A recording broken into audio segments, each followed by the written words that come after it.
war goddess. The original. And we never formalized the union, but, yeah.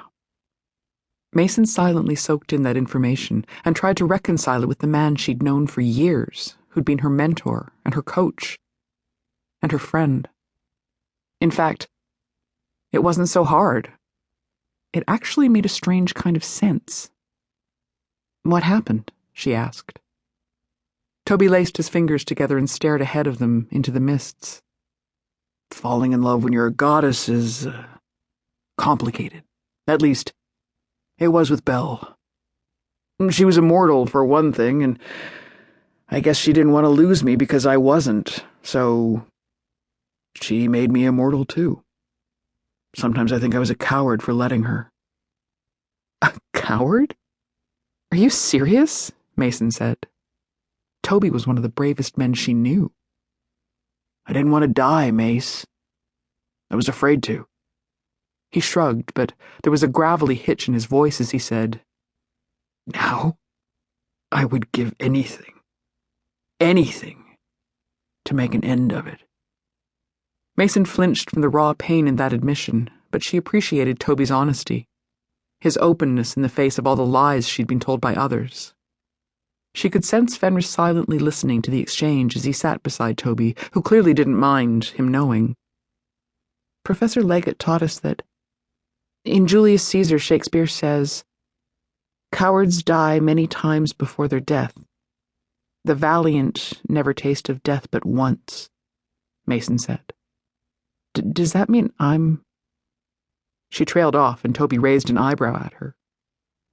"Does that mean you're what?" Fennrys shook his head, smiling grimly. "She means, are we cowards?" Mason ducked her head. "Are we? Think about it. We keep dying, right?" But Toby just laughed. "I don't think that's exactly what old Bill meant." "Mason, I think he meant that if you're afraid to die, you feel like you're dying every time things get hairy. There's death, and then there's death. And when you finally get to the latter, when we all do, I think you'll definitely taste the difference." He exchanged a glance with Fennrys, then turned back to her. "You're the bravest girl I've ever met, Mason Starling. Not least of all because sometimes you have the courage to be terrified." "Thanks, Coach," he snorted. "Especially of me." "You got that right." "So you really can't die?" Fennrys asked Toby. Toby shook his head. "Nope. That's, For a Viking whose greatest desire was to die gloriously and live on in Valhalla, that must have been a difficult circumstance to contemplate, Mason thought. Then again, Fenn had experienced something of a perspective shift on that whole thing lately. She tightened her grip on the reins again when the carriage horse tossed his head. "That's not all it's cracked up to be." Toby's expression soured.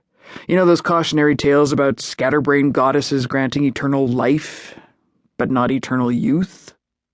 Fennrys nodded.